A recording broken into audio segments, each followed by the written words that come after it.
Di tengah pesta mewah galeri yang wangi parfum mahal, Kinar justru dipaksa berlutut menerima gentong tanah liat retak yang berbau lumpur sungai air. Semua tamu tertawa melihat sampah itu, tanpa menyadari bahwa di balik kerak lumpur yang menjijikan, tersembunyi kunci mata air pegunungan yang nilainya sanggup membeli harga diri seluruh keluarga yang menghinanya. Silahkan tekan tombol subscribe dan like, lalu tulis di kolom komentar dari kota mana kalian menonton cerita ini.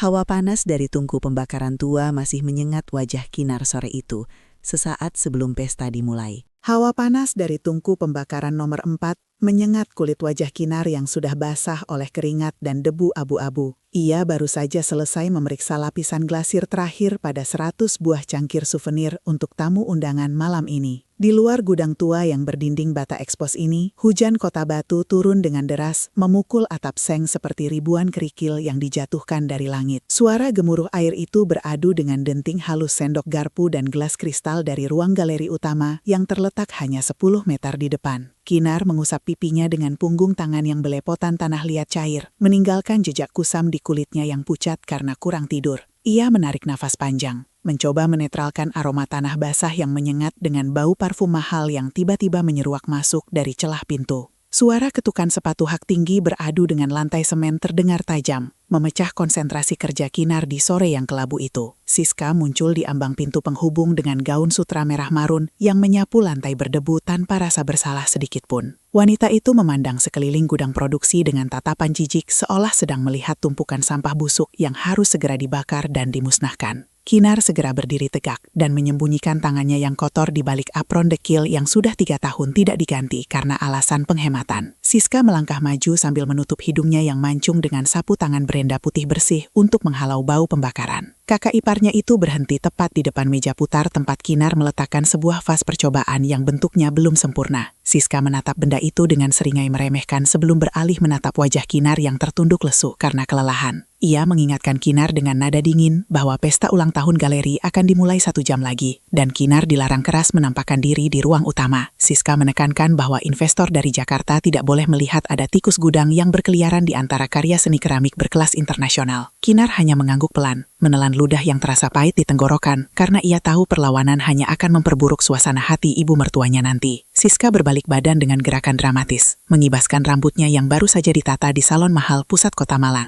Sebelum pergi, ia melempar sebuah serbet kotor ke wajah Kinar dan menyuruhnya membersihkan noda lumpur yang terciprat di dekat pintu masuk galeri.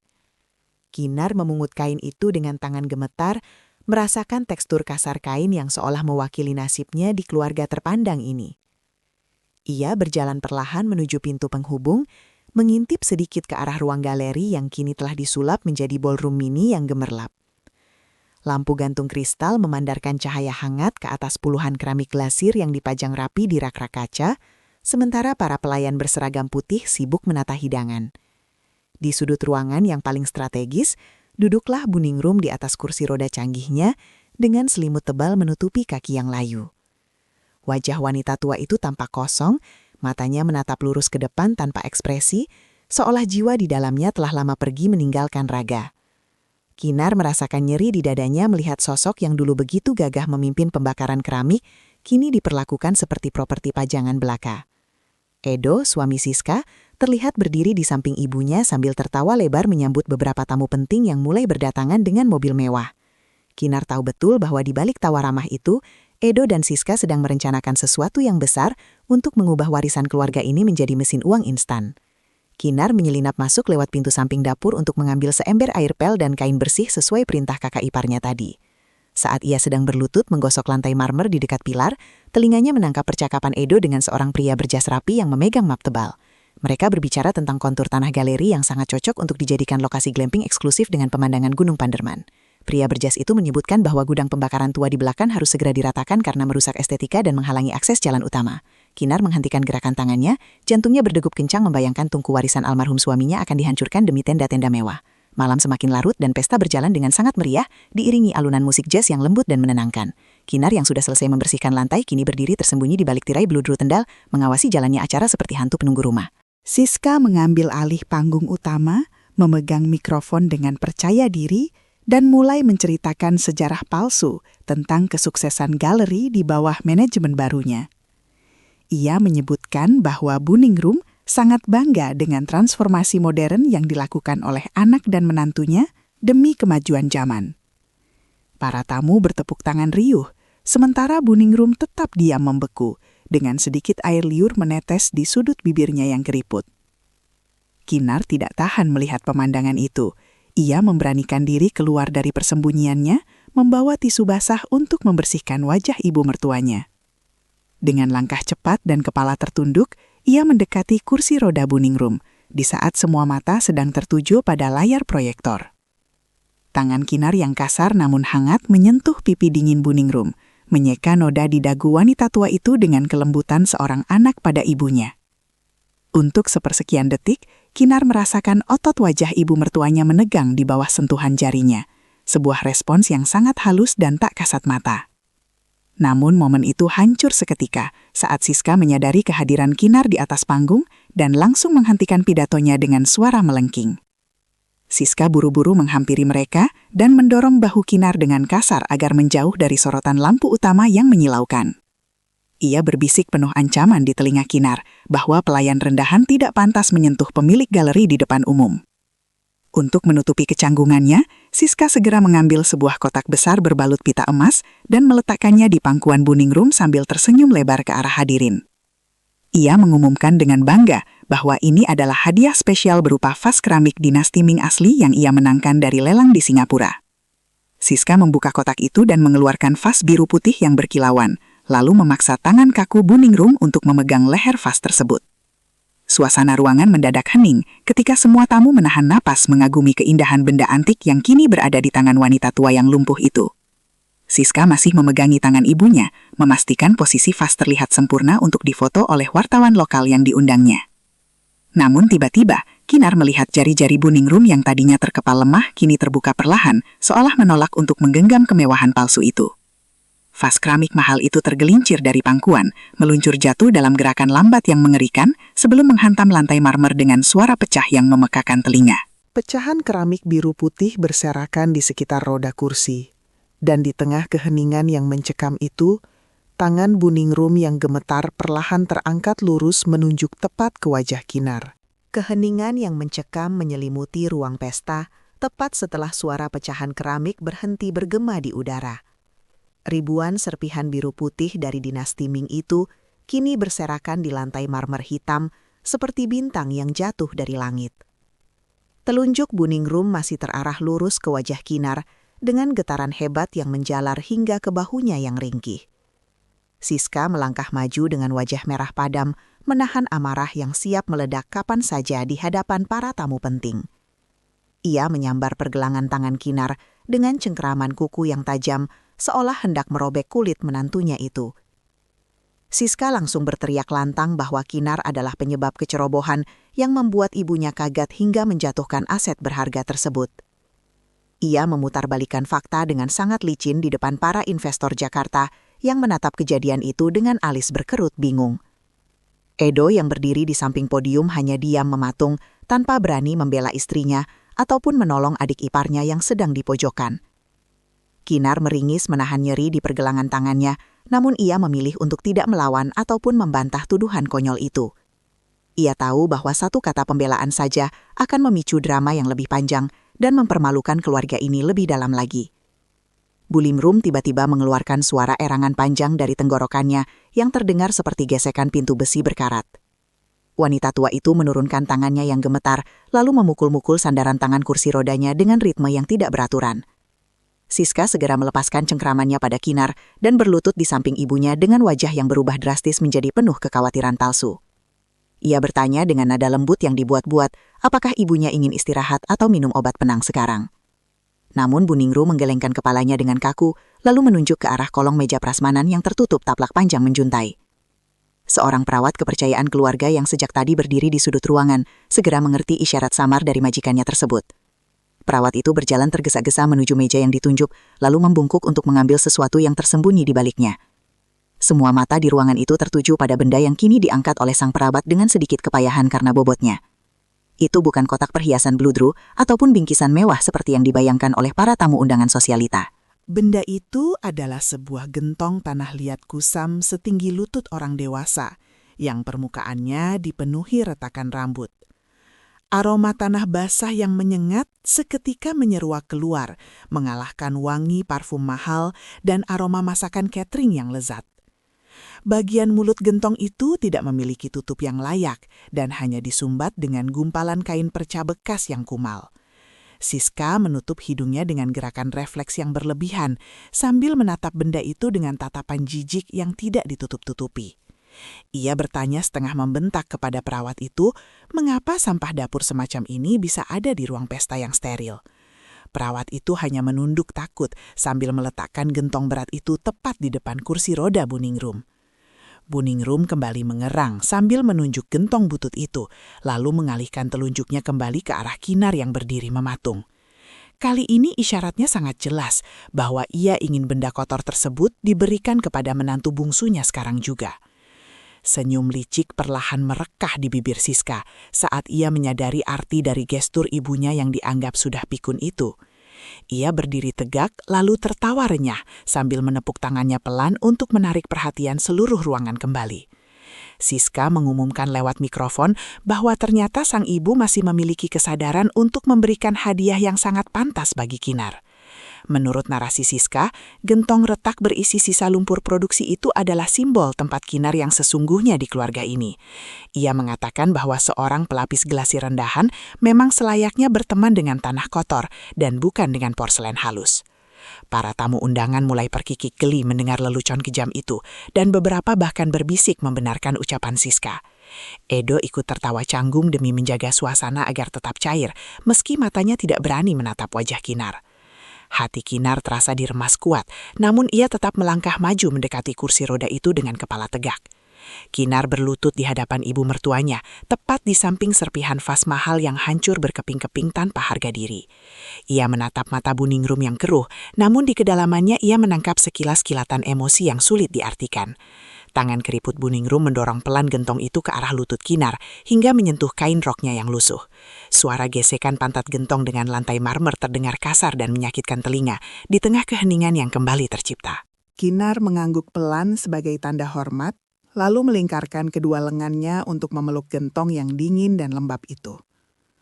Berat gentong itu luar biasa, hingga membuat otot lengan Kinar yang sudah terlatih mengangkat tanah liat pun menegang seketika. Bau lumpur anyir yang menguar dari celah kain penyumbat mengingatkannya pada aroma sungai berantas saat banjir bandang melanda.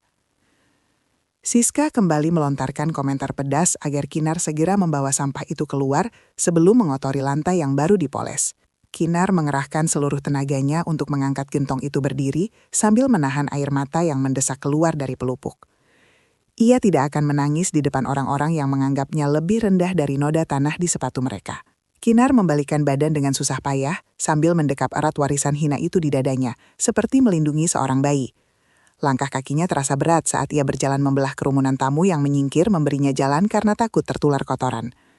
Suara bisik-bisik mencemooh terdengar seperti dengungan lebah yang bising di telinga kanan dan kiri Kinar sepanjang perjalanan menuju pintu keluar. Beberapa tamu sengaja menjulurkan kaki mereka sedikit, seolah ingin menyandung langkah Kinar agar ia jatuh bersama gentongnya. Namun Kinar terus berjalan lurus menatap pintu kayu jati di ujung ruangan yang menjadi satu-satunya jalan keluar dari neraka ini. Hujan di luar sana terdengar semakin deras menghantam jendela kaca, seolah langit ikut menangis melihat ketidakadilan yang terjadi. Saat Kinar hampir mencapai ambang pintu, ia merasakan sesuatu yang aneh terjadi di dalam gentong yang sedang dipeluknya erat. Benda itu berguncang sedikit, mengikuti irama langkah kakinya, namun pergerakan di dalamnya terasa tidak wajar untuk sekadar lumpur cair. Ada sensasi berat yang bergeser lambat lalu membentur dinding dalam gentong dengan getaran tumpul yang merambat ke kulit perut Kinar.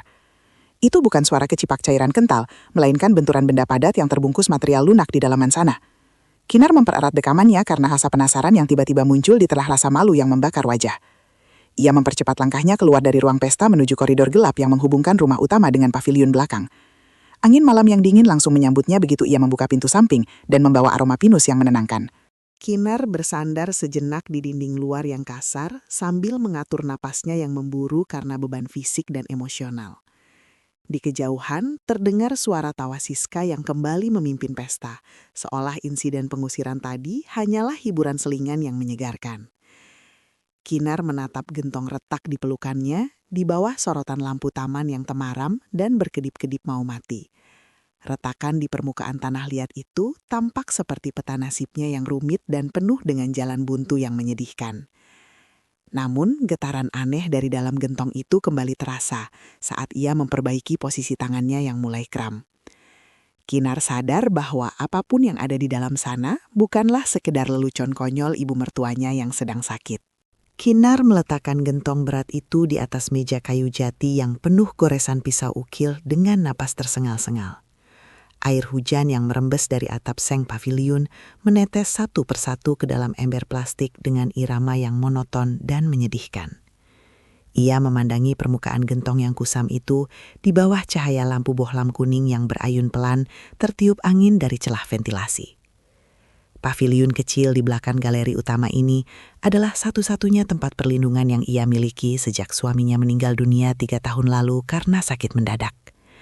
Disinilah ia menghabiskan ribuan jam mengolah tanah liat menjadi karya seni yang kemudian diklaim sebagai hasil kurasi galeri milik keluarga besar.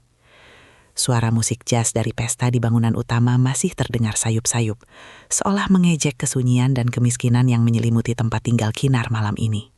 Ia mengusap wajahnya yang basah dengan ujung lengan baju, mencoba menghapus sisa air mata yang bercampur dengan debu dan keringat dingin. Gentong pemberian ibu mertuanya itu berdiri diam di tengah ruangan, tampak seperti benda purbakala yang salah tempat di antara peralatan makan sederhana Kinar. Sekali lagi, Kinar merasakan dorongan aneh untuk memeriksa isi di balik gumpalan kain perca bahu apek yang menyumbat mulut gentong tersebut. Namun rasa lelah yang luar biasa mendera tulang punggungnya, memaksanya untuk menunda rasa penasaran itu demi segelas air hangat.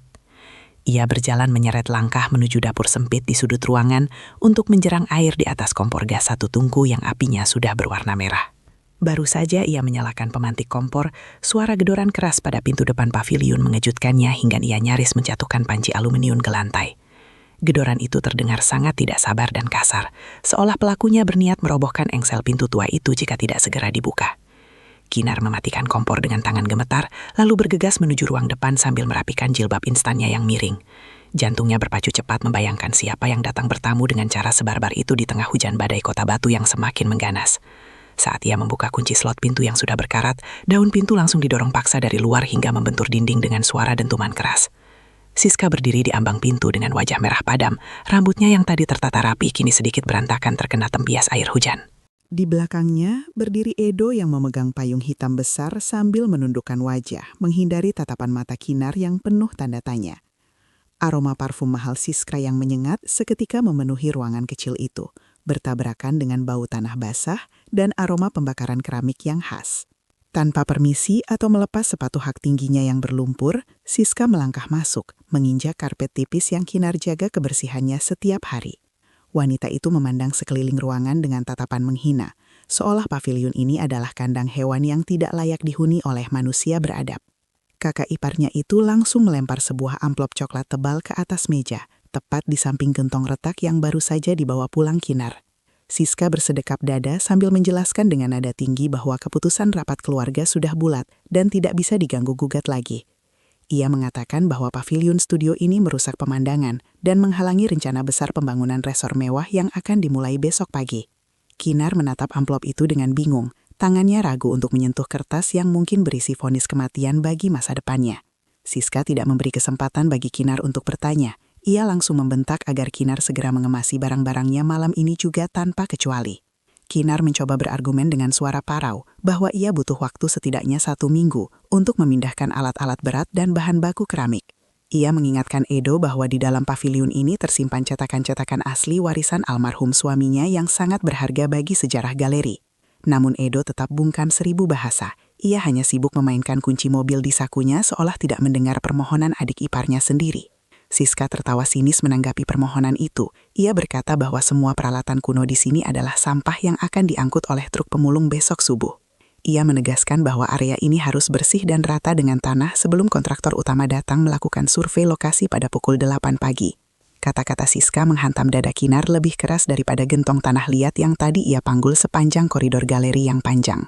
Pengusiran ini bukan hanya soal tempat tinggal, tapi juga penghapusan jejak terakhir suaminya dan dedikasinya selama ini pada seni keramik. Kinar menatap Edo sekali lagi, berharap ada secuil rasa kemanusiaan yang tersisa di hati kakak kandung mendiang suaminya itu. Namun, Edo justru membuang muka ke arah jendela yang berembun, memilih untuk mematuhi ambisi buta istrinya daripada membela kebenaran. Kinar sadar bahwa ia benar-benar sendirian sekarang. Tidak ada yang akan membelanya di hadapan kekejaman yang terbungkus rapi dalam legalitas keluarga. Siska melirik jam tangan emas yang melingkar di pergelangan tangannya, lalu memberikan ultimatum terakhir dengan nada yang sangat dingin dan menusuk.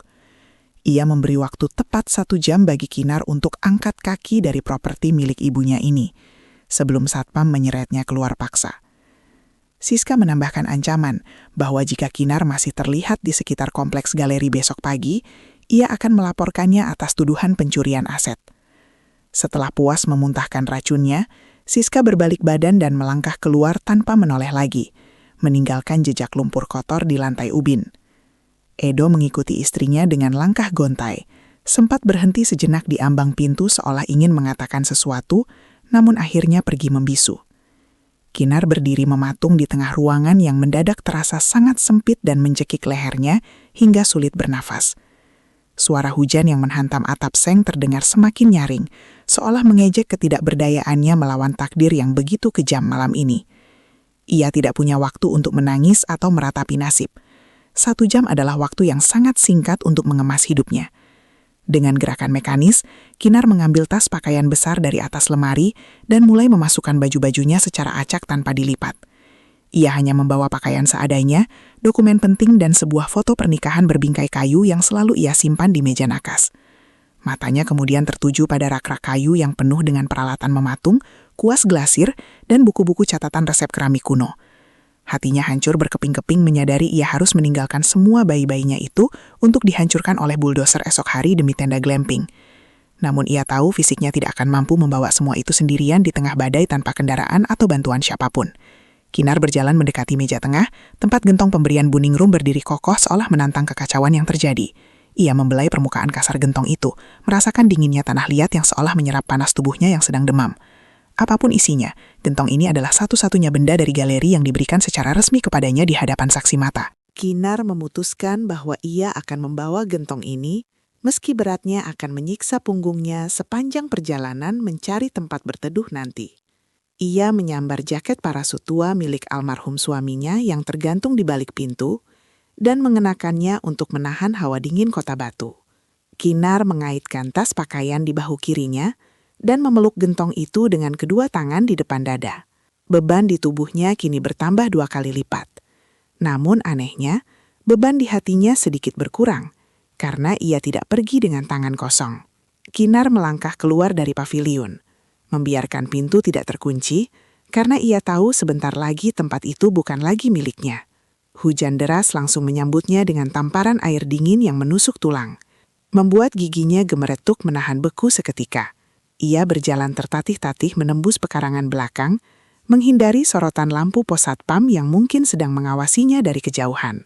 Sepatunya terbenam dalam lumpur pekat di setiap langkah, membuat perjalanan menuju gerbang samping terasa seperti mendaki gunung yang terjal. Petir menyambar di langit gelap, menerangi siluet bangunan galeri megah yang berdiri angkuh di atas bukit sana. Saat ia berhasil keluar dari area kompleks galeri dan berdiri di pinggir jalan raya yang sepi, Kinar berhenti sejenak untuk mengatur nafas. Tidak ada angkutan umum yang lewat di jam segini, apalagi dengan cuaca buruk yang membuat jalanan berkabut tebal. Ia hanya bisa mengandalkan kedua kakinya untuk berjalan menuju kota, mencari penginapan murah atau masjid yang bersedia menampungnya.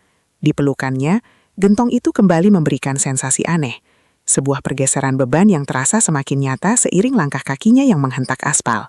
Seolah-olah ada sesuatu yang hidup di dalam sana, yang ikut merasakan getaran amarah dan keputusasaan yang sedang dirasakan oleh pembawanya. Kamar kos berukuran 3x3 meter itu terasa lembab dan berbau apek karena sirkulasi udara yang buruk. Dindingnya dicat dengan warna biru muda yang sudah mengelupas di sana-sini, menampilkan semen kasar yang lembab berjamur.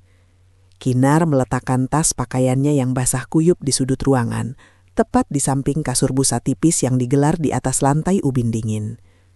Ia menggigil hebat saat melepaskan jaket parasut almarhum suaminya yang kini terasa berat, seperti memikul beban dosa seluruh keluarga Siska. Hujan di luar sudah reda, menyisakan suara tetesan air dari talang bocor yang jatuh ke selokan dengan irama lambat dan menyedihkan. Ia duduk bersimpuh di lantai sambil menatap nanar pada gentong tanah liat yang kini menjadi satu-satunya teman bicaranya di ruangan asing ini. Gentong itu tampak menyedihkan di bawah cahaya lampu neon putih yang berkedip-kedip suram karena tegangan listrik yang tidak stabil.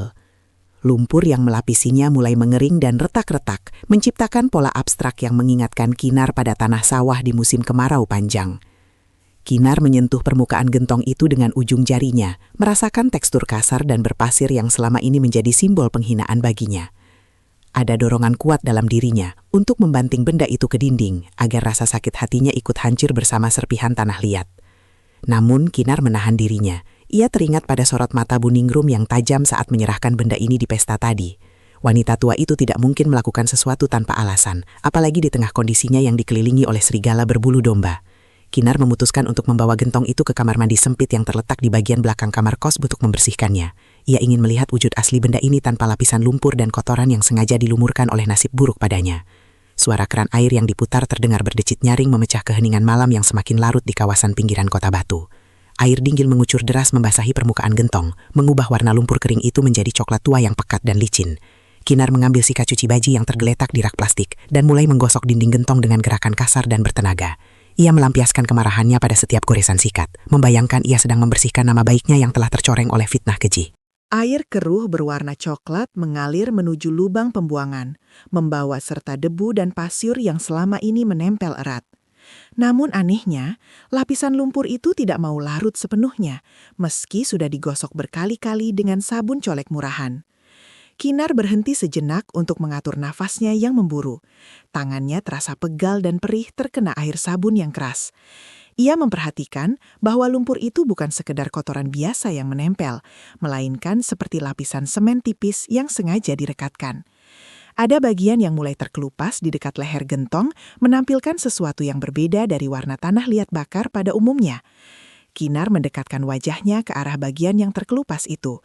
Matanya memincing, mencoba menangkap detail di bawah pencahayaan yang minim. Ia menggunakan kuku jempolnya untuk mencungkil sisa kerak yang masih menempel keras di pinggiran retakan tersebut. Bunyi krak kecil terdengar saat sekeping besar lapisan lumpur itu akhirnya menyerah dan jatuh menimpa lantai kamar mandi. Jantung Kinar berdegup kencang saat melihat kilatan warna hijau lumut yang halus dan mengkilap dari balik lapisan tanah yang rontok. Itu bukan tekstur gerabah kasar buatan pengrajin lokal, melainkan permukaan keramik berglasir kaca yang sangat halus dan dingin. Kinar terperangah. Ia segera menyiram bagian itu dengan air bersih untuk memastikan penglihatannya tidak salah karena kelelahan. Warna hijau itu semakin jelas terlihat, sebuah warna hijau celadon kuno yang khas dengan retakan seribu yang alami dan bernilai seni tinggi. Tangan Kinar kini gemetar bukan karena kedinginan, melainkan karena kegugupan yang luar biasa menghadapi teka-teki yang mulai terkuak perlahan. Ia menyadari bahwa gentong tanah liat butut ini hanyalah sebuah casing atau bungkus pelindung untuk menyembunyikan sesuatu yang jauh lebih berharga. Buningrum pasti telah merencanakan ini dengan sangat teliti, membungkus mahakarya ini dengan lumpur agar tidak menarik perhatian Siska yang serakah. Kinar kembali menggosok gentong itu, namun kali ini dengan gerakan yang jauh lebih hati-hati dan penuh penghormatan, seperti seorang arkeolog. Ia tidak lagi menggunakan sikat kasar, melainkan menggunakan kain perca lembut untuk merontokkan sisa-sisa tanah pelindung itu satu persatu. 1 jam berlalu tanpa terasa, dan lantai kamar mandi kini penuh dengan pecahan tanah kering yang berserakan di sekitar kaki Kinar. Di hadapannya kini berdiri sebuah guci celadon setinggi lutut yang memancarkan keagungan masa lalu yang sempat terkubur oleh kepalsuan zaman. Bentuknya ramping namun kokoh, dengan leher yang jenjang dan bibir guci yang melengkung sempurna, bagaikan karya para dewa. Namun yang membuat napas Kinar tercekat bukanlah keindahan glasirnya semata, melainkan ukiran timbul yang melingkari perut guci tersebut. Di bawah lapisan glasir hijau transparan itu, terdapat relief pegunungan dan aliran sungai yang dipahat dengan detail yang sangat presisi dan rumit. Kinar meraba relief itu dengan jari-jarinya yang keriput karena terlalu lama terendam air, mencoba membaca pesan yang tersirat dalam ukiran bisu tersebut. Ia mengenali bentuk gunung yang terukir di sana. Itu adalah siluet Gunung Panderman yang dilihat dari sisi utara yang jarang dijamah orang. Ada garis yang meliuk-liuk menyerupai aliran sungai bawah tanah yang membelah kontur bukit menuju sebuah titik tertentu. Di titik itu, sang seniman memberikan penekanan glasir yang lebih tebal hingga membentuk benjolan kecil yang terasa nyata saat disentuh. Kinar segera menyadari bahwa ini bukan sekedar hiasan motif alam, melainkan sebuah peta topografi kuno yang menyimpan rahasia lokasi mata air. Ia teringat cerita almarhum suaminya tentang legenda sumber mata air murni yang menjadi kunci kualitas keramik leluhur mereka di masa lalu. Konon air itu memiliki kandungan mineral khusus yang membuat glasir bisa matang dengan warna yang tidak bisa ditiru oleh bahan kimia modern. Selama ini, keluarga besar menganggap cerita itu hanya dongeng pengantar tidur, karena sumber air itu sudah hilang tertimbun longsor puluhan tahun lalu. Namun bukti fisik di hadapannya kini mengatakan sebaliknya, bahwa lokasi itu nyata dan Buningrum tahu persis di mana letaknya. Kinar mengangkat guci itu dengan hati-hati dan membawanya kembali ke dalam kamar agar bisa diamati di tempat yang lebih kering. Saat meletakkannya di bawah lampu kamar, Kinar menemukan deretan angka kecil yang terukir samar di bagian dasar guci yang tadinya tertutup kerak paling tebal. Angka-angka itu tersusun rapi membentuk koordinat lintang dan bujur yang diikuti oleh sebuah simbol matahari terbit. Kinar merogoh saku tasnya untuk mencari ponsel pintar miliknya yang layarnya sudah retak di bagian ujung.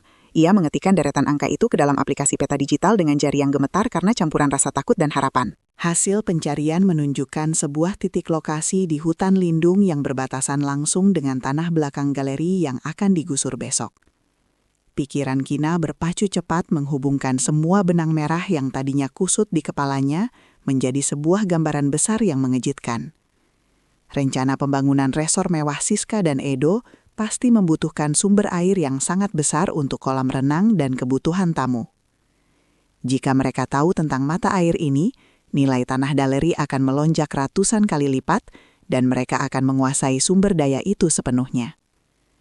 Buningrum menyerahkan peta ini kepada Kinar bukan hanya untuk menyelamatkan warisan seni, tapi untuk mencegah eksploitasi alam oleh anak-anaknya sendiri. Kinar merasa pundaknya semakin berat. Ia kini bukan hanya memegang sebuah benda antik, tapi memegang nasib seluruh ekosistem lembah ini. Tiba-tiba terdengar suara langkah kaki berat di lorong depan kamar kos, diikuti suara batuk-batuk kering seorang pria perokok berat. Kinar mematikan layar ponselnya dengan panik dan segera menyembunyikan guci hijau itu di balik tumpukan baju kotor di sudut ruangan. Ia menahan napas sambil menempelkan telinganya ke pintu kayu tipis, berharap langkah kaki itu hanya milik tetangga kos yang baru pulang kerja malam. Namun, langkah itu berhenti tepat di depan pintu kamarnya, disusul dengan suara kertas yang diselipkan paksa lewat celah bawah pintu.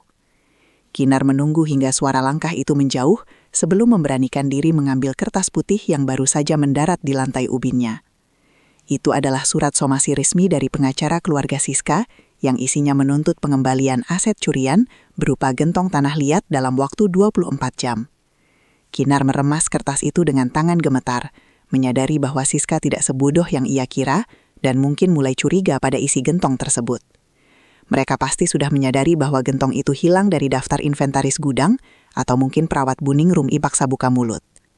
Kinar menatap tumpukan baju di sudut kamar, tempat guci peta harta karun itu tersembunyi dengan rapuh. Ia tahu malam ini ia tidak akan bisa tidur tenang, karena musuh sudah mengendus jejaknya, bahkan sampai ke lubang persembunyian ini. Suara azan subuh dari surau terdekat mulai terdengar bersahutan, menembus kabut tebal yang menyelimuti kota batu pagi itu.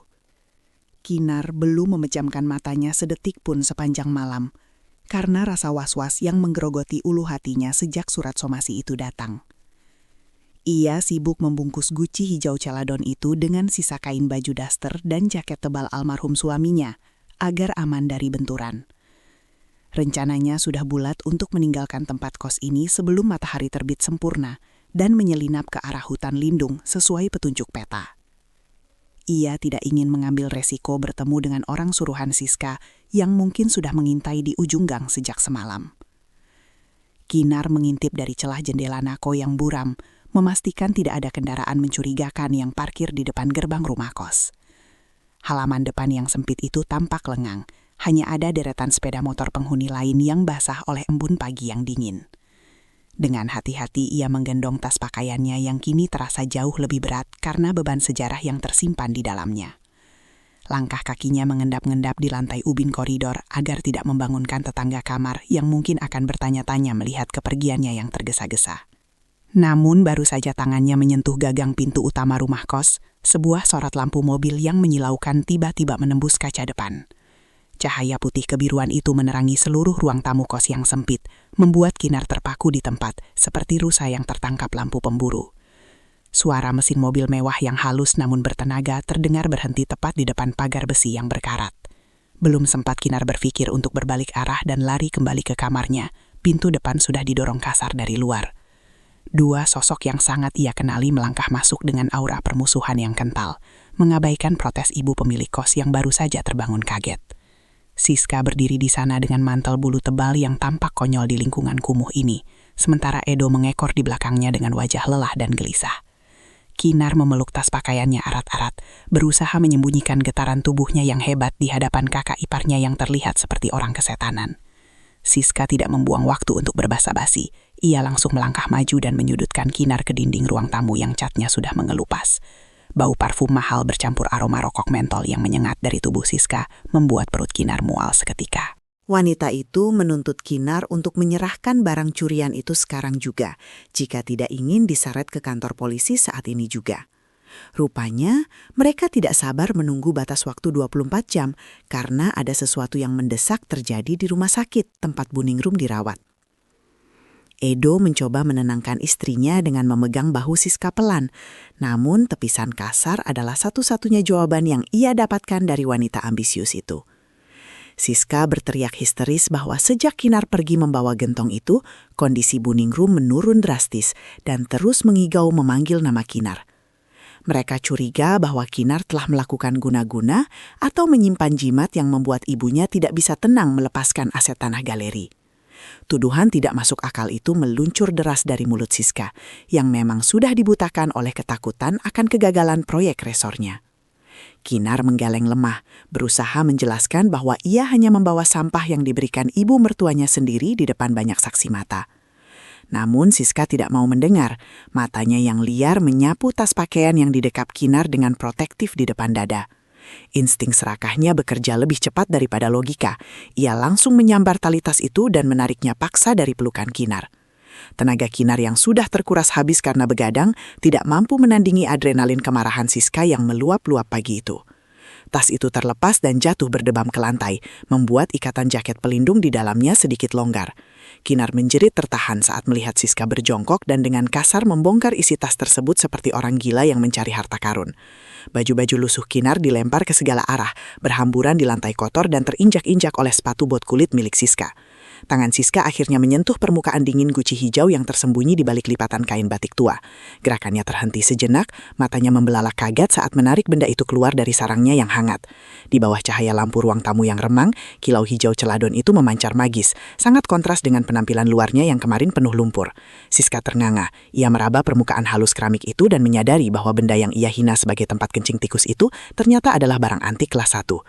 Jadi ini alasan kamu buru-buru kabur subuh-subuh begini, desis Siska dengan suara bergetar menahan amarah yang bercampur dengan rasa takjub. Ia menuduh Kinar licik karena diam-diam sudah tahu nilai asli barang ini dan berniat menjualnya untuk keuntungan pribadi. Siska berdiri perlahan sambil menimang guci itu. Jari-jarinya yang berkuku panjang menelusuri relief peta pegunungan tanpa memahami maknanya. Ia hanya melihat benda itu sebagai simbol pengkhianatan ibunya yang lebih memilih memberikan aset berharga pada menantu miskin daripada anak kandung sendiri. Edo mendekat dengan wajah penasaran, mencoba menyentuh guci itu. Namun Siska menjauhkannya dengan tatapan posesif yang mengerikan. Kinar memberanikan diri maju selangkah, memohon agar Siska tidak membawa benda itu, karena itu adalah amanah terakhir Buningrum untuknya. Ia berusaha menjelaskan bahwa guci itu bukan sekadar barang antik untuk dijual, melainkan kunci untuk menyelamatkan warisan keluarga yang sesungguhnya. Namun kata-kata Kinar justru menyiram bensin ke dalam api kecemburuan yang sudah membakar hati Siska sejak lama. Siska merasa harga dirinya diinjak-injak, karena seorang pembantu rendahan seperti Kinar dipercaya memegang rahasia yang tidak diketahui olehnya. Tatapan mata Siska berubah gelap. Tidak ada lagi keinginan untuk memiliki benda itu. Yang ada hanyalah keinginan untuk menghancurkan apapun yang membuat Kinar merasa berharga. Kalau aku tidak bisa memiliki tanah galeri itu dengan mulus, maka kamu juga tidak akan mendapatkan apa-apa dari ibu, ucap Siska dingin. Ia mengangkat guci hijau yang indah itu tinggi-tinggi di atas kepalanya, dengan kedua tangan yang gemetar oleh emosi. Kinar berteriak melarang. Kakinya berlari menerjang ke depan, berusaha menghentikan kegilaan yang akan terjadi sedetik lagi. Waktu seakan berjalan lambat, saat Edo hanya bisa menutup mulutnya dengan tangan, karena syok melihat nekatnya sang istri. Siska menyeringai lebar, sebuah senyum kepuasan yang sakit, sebelum ia mengayunkan tangannya sekuat tenaga ke arah lantai ubin yang keras. Suara pecahan keramik yang menghantam lantai terdengar seperti ledakan bom di telinga Kinar yang memekakkan dan menyakitkan hati. Ribuan serpihan hijau celadon berhamburan ke segala penjuru ruangan, memantulkan cahaya lampu bagaikan kembang api kematian yang tragis. Relief peta pegunungan dan sungai yang menyimpan rahasia mata air itu kini hancur lebur menjadi kepingan-kepingan tajam tak berbentuk. Kinar jatuh berlutut di antara serpihan itu. Tangannya mencoba meraih pecahan-pecahan itu seolah ia bisa menyatukannya kembali dengan air mata. Hatinya hancur melihat satu-satunya peninggalan yang bisa menyelamatkan galeri kini telah musnah di tangan keserakahan yang membabi buta. Siska tertawa puas melihat Kinar yang menangis histeris di lantai, merasa telah memenangkan pertarungan psikologis pagi ini. Ia merasa lega telah memusnahkan jimat atau apapun itu yang membuat ibunya terus memanggil nama Kinar di rumah sakit. Namun tawa itu perlahan mati ketika Edo tiba-tiba menarik lengan bajunya dan menunjuk ke arah serpihan guci yang paling besar. Di antara pecahan keramik tebal itu, terlihat sebuah rongga tersembunyi di bagian dasar guci yang tadinya tertutup rapat. Dari rongga itu menyembul sebuah gulungan kertas tua yang terbungkus plastik kedap air dan tidak ikut hancur saat guci itu dibanting. Gulungan kertas tua yang terbungkus plastik kusam itu tergeletak diam di antara serpihan keramik hijau yang tajam dan berkilauan. Siska menatap benda itu dengan napas tertahan, seolah melihat seekor ular berbisa yang siap mematuk wajahnya kapan saja. Edo yang berdiri di sampingnya justru terlihat takjub. Matanya terpaku pada rongga tersembunyi di dasar pecahan guci yang selama ini luput dari pengamatan siapapun. Kinar masih bersimpuh di lantai dengan air mata mengalir deras, meratapi kehancuran satu-satunya benda fisik yang menghubungkannya dengan kasih sayang ibu mertuanya. Namun, kesedihan itu perlahan bercampur dengan kebingungan saat menyadari bahwa kehancuran guci itu justru melahirkan sesuatu yang baru. Tanpa aba-aba, Siska menerjang maju dengan gerakan kasar, mengabaikan beling-beling tajam yang menggores ujung sepatu bot kulitnya yang mahal.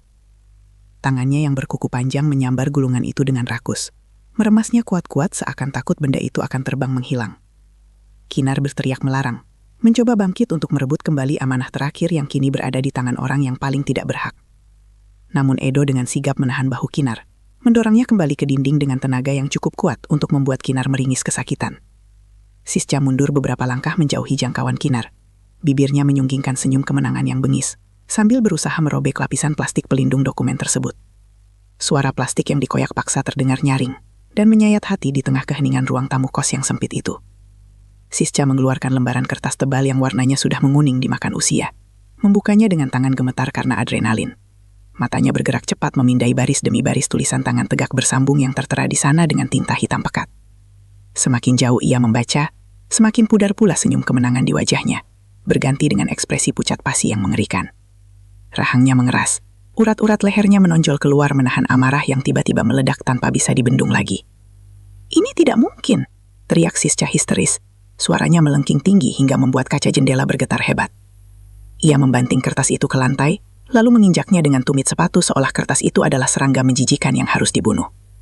Edo yang panik segera memungut kertas itu sebelum rusak lebih parah. Matanya membelalak saat membaca judul dokumen yang tertera di bagian paling atas.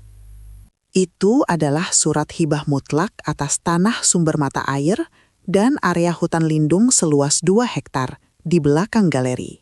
Nama penerima hibah yang tertulis di sana bukan nama Siska ataupun Edo, melainkan nama Kinar Larasati dengan tanda tangan sah Buningrum di atas materai lama. Kinar tertegun melihat reaksi kedua kakak iparnya. Ia tidak menyangka bahwa isi dokumen itu adalah sesuatu yang begitu monumental. Tanah mata air itu adalah jantung dari rencana pembangunan resor Siska. Tanpanya, proyek itu hanyalah tumpukan beton kering tanpa nilai jual. Siska menatap Kinar dengan tatapan membunuh. Napasnya memburu seperti banteng yang terluka parah di arena pertarungan. Ia melangkah maju mendekati Kinar. Tangannya terangkat siap melayangkan tamparan untuk melampiaskan frustrasi yang membakar akal sehatnya. Kinar memejamkan mata pasrah, siap menerima hukuman fisik atas dosa yang tidak pernah ia lakukan. Namun sebelum tangan Siska mendarat di pipi Kinar, suara dari Troda yang sangat khas terdengar dari arah pintu depan yang masih terbuka lebar. Suara itu diikuti oleh ketukan langkah kaki tegas yang berbeda dari langkah warga kampung atau tetangga kos biasanya. Siska menghentikan gerakannya di udara. Kepalanya menoleh patah-patah ke arah sumber suara dengan wajah tegang. Di ambang pintu, berlatar cahaya matahari pagi yang mulai meninggi, sebuah kursi roda canggih masuk perlahan, didorong oleh perawat setia keluarga. Sosok di atas kursi roda itu duduk tegak dengan selimut tebal menutupi kaki. Wajahnya tertutup bayangan topi lebar, namun aura otoritasnya terasa begitu kuat. Buningrum ada di sana, di tempat kumuh yang seharusnya tidak pernah diinjak oleh nyonya besar pemilik galeri keramik ternama. Di sampingnya berdiri Pak Darto, notaris keluarga yang biasanya hanya muncul saat rapat tahunan, memegang tas kerja kulit dengan wajah serius. Siska menurunkan tangannya perlahan. Wajahnya berubah menjadi topeng kepolosan yang retak di sana-sini karena panik. Ia segera menyembunyikan tangannya yang gemetar di belakang punggung, berusaha menutupi jejak kekerasan yang baru saja hendak ia lakukan. Dengan suara yang dibuat semanis mungkin, Siska bertanya mengapa ibunya dibawa keluar dari rumah sakit dalam kondisi kritis seperti ini. Siska langsung menuding Kinar, mengatakan bahwa ia baru saja menggagalkan upaya pencurian dokumen penting yang dilakukan oleh adik iparnya. Ia berbohong dengan lancar bahwa Kinar telah memalsukan surat hibah dan menyembunyikannya di dalam guci curian untuk menguasai aset keluarga. Edo mengangguk cepat, mendukung kebohongan istrinya, menyodorkan dokumen kuning itu ke arah Pak Darto sebagai barang bukti kejahatan. Namun anehnya, baik Pak Darto maupun perawat itu tidak menunjukkan reaksi terkejut atau marah sedikit pun. Mereka hanya diam, menatap lurus ke arah Buningrum, seolah menunggu perintah dari wanita tua yang dianggap lumpuh itu. Buningrum mengangkat wajahnya perlahan, menatap Siska tepat di manik mata dengan sorot tajam yang sudah bertahun-tahun tidak pernah terlihat. Tidak ada lagi tatapan kosong atau air liur yang menetes di sudut bibir seperti yang biasa dilihat Siska di rumah sakit. Wanita tua itu menghela napas panjang, sebuah suara yang terdengar sangat jernih dan bertenaga, jauh dari suara orang sakit stroke. Ia kemudian menoleh ke arah lantai yang penuh dengan pecahan keramik hijau celadon yang berserakan menyedihkan. Tatapannya melembut saat melihat Kinar yang masih berlutut dengan wajah sembab dan ketakutan di sudut ruangan. "Kinar," panggil Buningrum. Suaranya terdengar serak namun tegas, memecah keheningan ruangan itu bagaikan petir di siang bolong. Kinar tersentak kaget. Ia mengangkat kepalanya tak percaya mendengar ibunya memanggil namanya dengan begitu jelas. Siska dan Edo mundur selangkah serempak. Mulut mereka ternganga lebar seolah baru saja melihat mayat hidup bangkit dari kubur. Selama 2 tahun terakhir, Buningrum hanya bisa mengerang atau mengeluarkan suara gumaman yang tidak jelas artinya. Mendengar satu kata yang terucap sempurna dari bibir ibunya adalah sebuah keajaiban sekaligus teror bagi Siska. Ibu bisa bicara?" tanya Siska terbata-bata. Kakinya bergemetar hebat hingga ia harus berpegangan pada lengan Edo agar tidak ambruk. Buningrum tidak menjawab pertanyaan itu. Ia justru menatap pecahan guci di lantai dengan senyum tipis yang penuh arti. Ia berkata bahwa guci itu memang ditakdirkan untuk hancur, namun bukan di tangan orang yang serakah. Buningrum menjelaskan bahwa ia sengaja menyegel surat itu di dalam keramik terbaik karyanya, melapisinya dengan lumpur hina dan memberikannya pada Kinar. Itu adalah ujian terakhir untuk melihat siapa yang benar-benar menghargai warisan lelah payahnya dan siapa yang hanya silau oleh kemasan luar. "Kalian pikir saya buta dan tuli selama ini?" lanjut Buningrum dengan nada dingin yang menusuk tulang sumsum. Ia menceritakan bagaimana setiap hari ia harus menahan diri untuk tidak berteriak saat Siska dan Edo merencanakan penjualan tanah di depan hidungnya. Ia harus berpura-pura menjadi sayuran tak berguna, membiarkan tubuhnya dilapisi kotoran, dan hanya dibersihkan oleh tangan kasar Kinar yang tulus. Buningrum mengakui bahwa ia yang meminta Pak Darto untuk membawa dokumen asli itu keluar dari brankas bank dan menyembunyikannya di dalam guci celadon sebelum serangan stroke keduanya. Siska membialengkan kepala histeris, menolak mempercayai bahwa ia telah ditipu mentah-mentah oleh ibunya sendiri selama 2 tahun. Ia berteriak bahwa ibunya pasti sudah gila karena pengaruh obat-obatan, dan semua omongan ini tidak sah di mata hukum. Siska mencoba merebut kembali kendali situasi dengan mengancam akan menuntut Pak Darto atas tuduhan penculikan lansia. Namun Pak Darto dengan tenang membuka tas kerjanya dan mengeluarkan sebuah tablet elektronik, memutar rekaman video CCTV dari kamar rawat inap VIP. Di layar itu terlihat jelas, Buningrum sedang duduk di tepi ranjang, berbicara lancar dengan Dr. Saraf tentang strategi pemulihan rahasianya. Kinar menangis lagi, tapi kali ini bukan karena sedih, melainkan karena rasa haru yang membuncah di dadanya yang sesak. Ternyata selama ini ia tidak sendirian. Ada mata yang selalu mengawasinya, dan hati yang diam-diam melindunginya dari kejauhan. Buningrum menggerakkan tangannya ke samping kursi roda, menepis tangan perawat yang hendak membantunya. Dengan perlahan dan pasti, wanita tua itu menumpukan kedua tangannya pada pegangan kursi, mengerahkan otot-otot kakinya yang ternyata masih berfungsi. Siska memekik tertahan saat melihat ibunya perlahan bangkit berdiri tegak, menjulang tinggi dengan wibawa yang membuat nyali siapapun cut. Buningrum berdiri kokoh tanpa bantuan alat apapun, menatap anak dan menantunya dari ketinggian yang mendominasi. Ia merapikan kebaya batiknya dengan gerakan anggun, lalu menunjuk ke arah pecahan guci yang berserakan di sekitar kaki Siska. "Terima kasih Siska," ucap Buningrum dengan nada yang mengandung ironi mematikan. "Kamu baru saja membuka segel warisan Kinar yang selama ini sulit saya pecahkan sendiri karena terlalu sayang." Ruang tamu kos yang sempit itu mendadak terasa seperti ruang sidang pengadilan yang dingin dan mencekam bagi Siska. Udara pagi yang lembab dan berkabut masuk melalui pintu yang terbuka lebar, membawa aroma tanah basah yang bercampur dengan ketegangan di antara mereka. Buningrum masih berdiri tegak di sana, menatap anak perempuannya dengan sorot mata yang mengandung campuran antara kekecewaan mendalam dan ketegasan seorang matriark. Siska mundur selangkah demi selangkah hingga punggungnya membentur tembok yang catnya mengelupas, seolah mencari perlindungan dari tatapan ibunya yang menelanjanginya. Tidak ada lagi kata-kata manis atau sandiwara anak berbakti yang bisa menyelamatkannya kali ini, karena topeng itu sudah hancur bersama pecahan guci di lantai. Edo berdiri mematung di samping istrinya dengan wajah pucat pasi seperti kain kafan. Keringat dingin mulai bercucuran di pelipisnya, meski udara pagi cukup menggigit. Ia menatap Buningrum dan Pak Darto bergantian, menyadari bahwa kehadiran pengacara senior itu menandakan masalah ini sudah masuk ranah hukum yang serius. Pak Darto melangkah maju dengan tenang.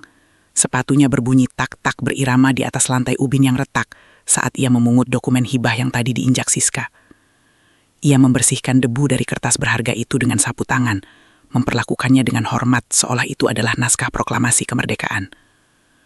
Kinar masih terisak pelan di surut ruangan, namun kini tangisannya bukan lagi tangis ketakutan, melainkan pelepasan beban emosi yang selama ini menghimpit dadanya.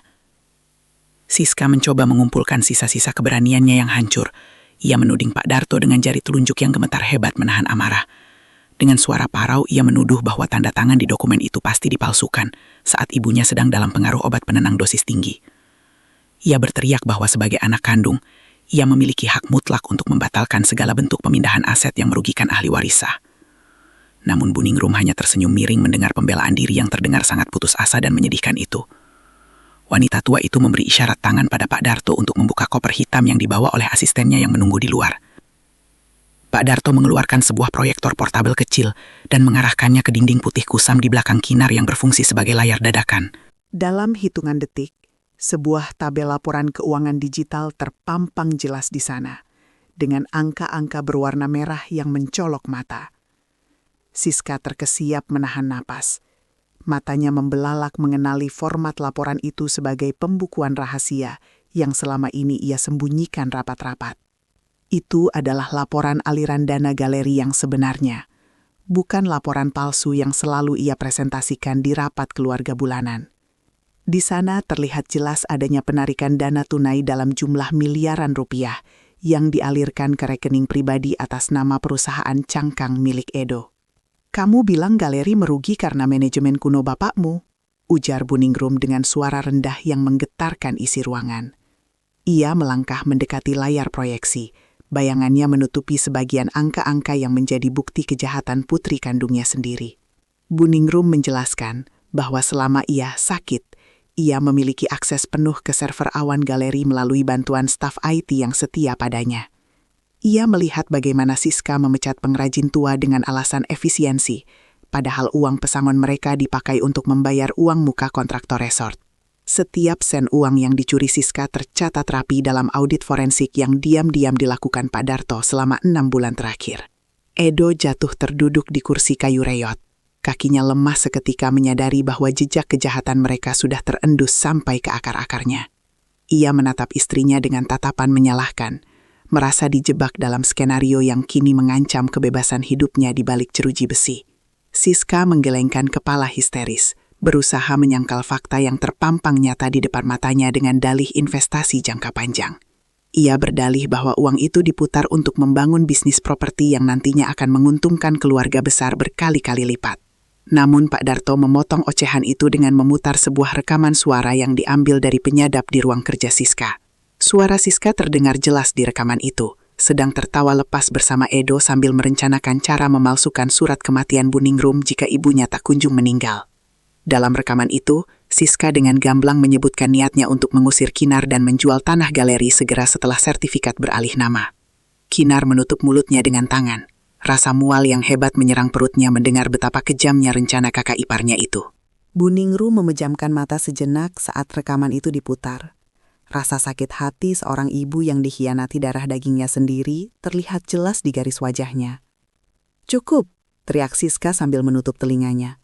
Tidak sanggup mendengar suara jahatnya sendiri yang kini menjadi hakim bagi nasibnya. Ia merosot ke lantai, duduk bersimpuh di antara pecahan keramik hijau yang tadi ia hancurkan dengan penuh kesombongan. Kesombongannya kini telah runtuh, digantikan oleh ketakutan akan bayang-bayang penjara yang menanti di depan mata. Buningrum menatap putrinya dengan tatapan dingin. Tidak ada lagi rasa iba yang tersisa untuk anak yang sudah berubah menjadi monster serakah.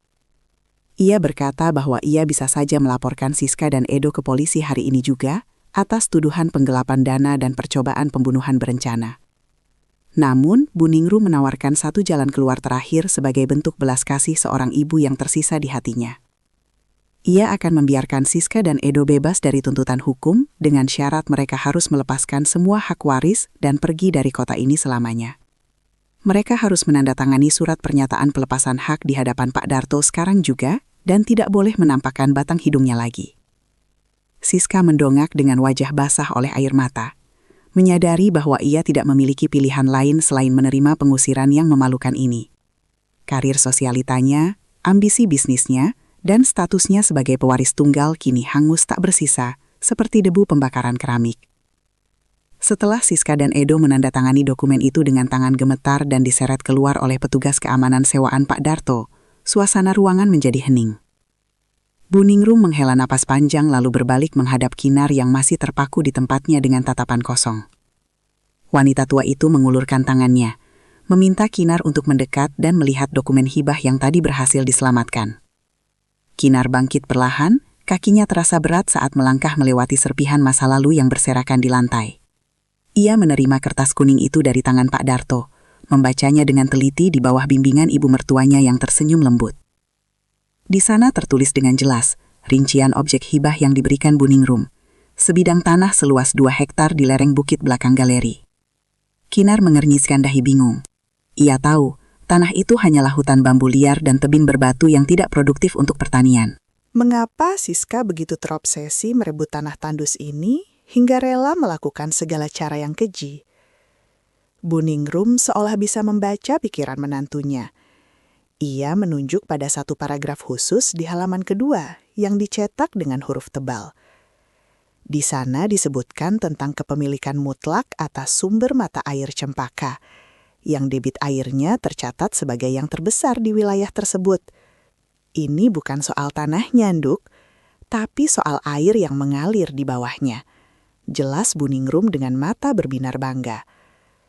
Ia menjelaskan bahwa resor mewah milik tetangga sebelah yang bernilai ratusan miliar rupiah itu mengambil pasokan air bersih dari mata air ini secara ilegal selama bertahun-tahun.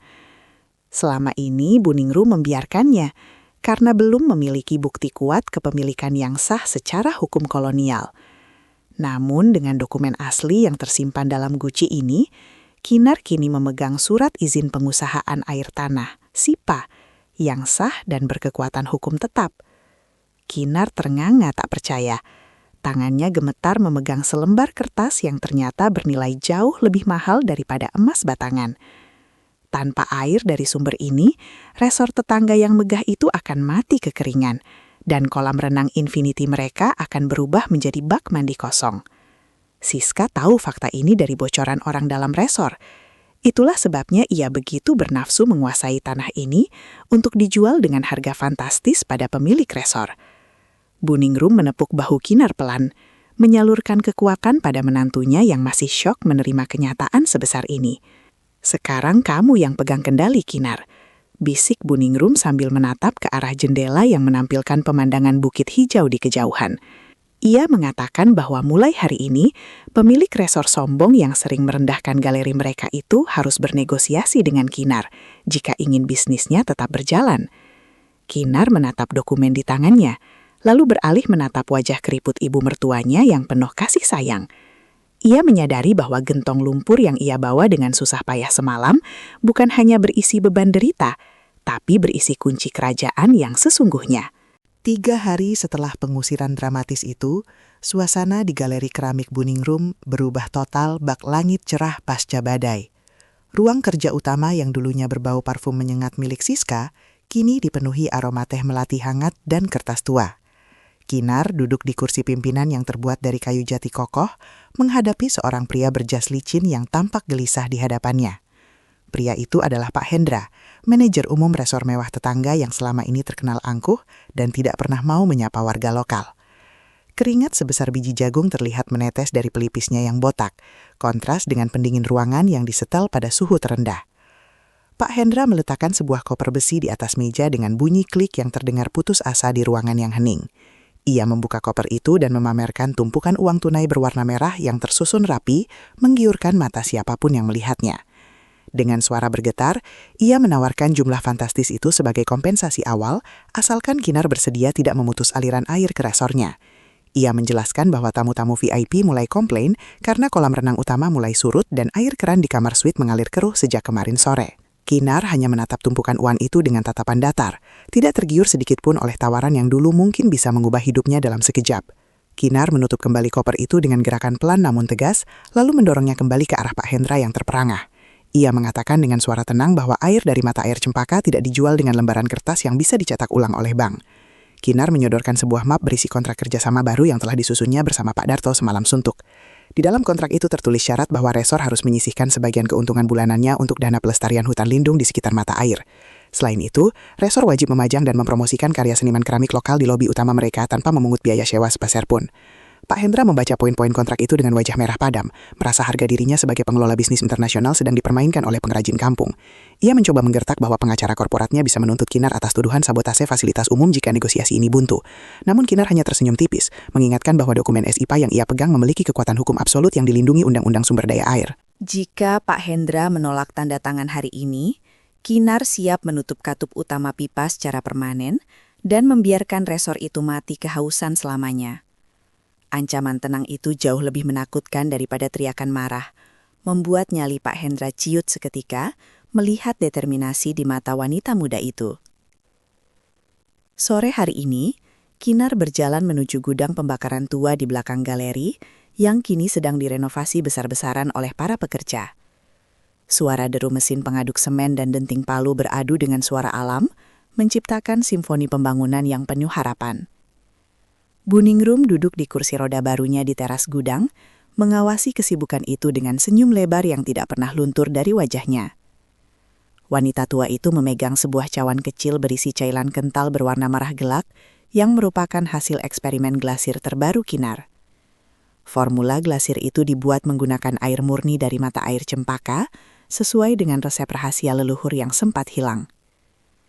Kinar menghampiri ibu mertuanya sambil menyeka keringat di dahi. Tangannya kembali kotor oleh tanah liat, namun kali ini ia merasa bangga. Ia berlutut di samping kursi roda, meminta restu untuk menyalakan tungku pembakaran utama yang sudah 2 tahun mati suri. Buningrum mengusap kepala menantunya dengan sayang, mengatakan bahwa tangan Kinar yang kotor itulah yang telah menyelamatkan kehormatan keluarga ini dari kehancuran. Ia menyerahkan pemantik api simbolis kepada Kinar, menandakan peralihan kekuasaan tertinggi di galeri ini secara resmi kepada generasi penerus. Kinar menerima pemantik itu dengan hati bergetar, menyadari tanggung jawab besar yang kini terpikul di pundaknya untuk menjaga warisan budaya dan alam sekaligus. Saat Kinar sedang memeriksa temperatur tungku, matanya menangkap pemandangan yang menyedihkan di seberang jalan raya melalui jendela kaca gudang yang baru dibersihkan. Di depan gerbang masuk resor mewah tetangga, terlihat keributan kecil antara petugas keamanan berseragam dengan seorang wanita yang berpakaian norak. Kinar menyipitkan mata dan mengenali sosok wanita itu sebagai Siska, yang kini tampak kusut dan jauh dari kesan glamor yang dulu selalu ia banggakan. Siska terlihat sedang memohon-mohon sambil menunjuk ke arah galeri, mungkin berusaha menagih janji komisi pada Pak Hendra yang kini sudah tidak punya kuasa. Namun, satpam itu justru mendorong Siska dengan kasar, hingga wanita itu terjatuh ke aspal panas yang berdebu. Di samping Siska, Edo berdiri dengan bahu merosot sambil memegang beberapa kantong plastik hitam yang mungkin berisi sisa harta benda mereka. Pria itu tidak berani membela istrinya, hanya diam menunduk menanggung malu saat beberapa mantan pegawai galeri yang lewat menatap mereka dengan sinis. Pemandangan itu begitu kontras dengan keangkuhan mereka beberapa hari lalu saat mengusir Kinar di tengah badai hujan yang dingin. Roda nasib telah berputar dengan cepat dan kejam, menempatkan mereka di posisi terendah, tepat di depan istana yang dulu hampir mereka rampok. Kinar tidak merasakan kepuasan dendam melihatnya, hanya rasa iba yang bercampur dengan kelegaan bahwa racun itu telah keluar dari hidupnya. Kinar mengalingkan wajah dari pemandangan di luar sana, memilih untuk fokus pada api biru yang mulai menyala di dalam perut tungku pembakaran. Suara gemuruh api yang membesar terdengar seperti nafas naga yang baru bangun tidur, siap mengubah tanah liat mentah menjadi permata abadi. Ia mengatur katup gas dengan cekatan, memastikan suhu naik secara bertahap agar keramik di dalamnya tidak retak karena kejutan panas. Buningrum memperhatikan setiap gerakan Kinar dengan mata berkaca-kaca, melihat bayangan almarhum suaminya hidup kembali dalam diri menantu bungsunya. Malam itu, langit di atas kota batu dihiasi oleh asap tipis dari cerobong asap galeri yang kembali mengepulkan tanda kehidupan. Kinar berdiri di depan tungku yang hangat, membayangkan masa depan di mana galeri ini akan menjadi pusat belajar bagi anak-anak muda sekitar. Ia berjanji dalam hati, tidak akan membiarkan keserakahan merusak seni murni yang tumbuh dari tanah dan air yang ia cintai. Cahaya api dari lubang intip tungku menerangi sebagian wajahnya, menciptakan siluet keteguhan hati seorang wanita yang telah ditempa oleh api kehidupan. Di dalam tungku itu, ratusan karya baru sedang berproses menjadi keramik glasir merah darah legendaris yang akan mengguncang dunia seni internasional. Dan di luar sana, di bawah langit malam yang luas, Kinar tahu bahwa ia akhirnya telah pulang ke rumah yang sesungguhnya.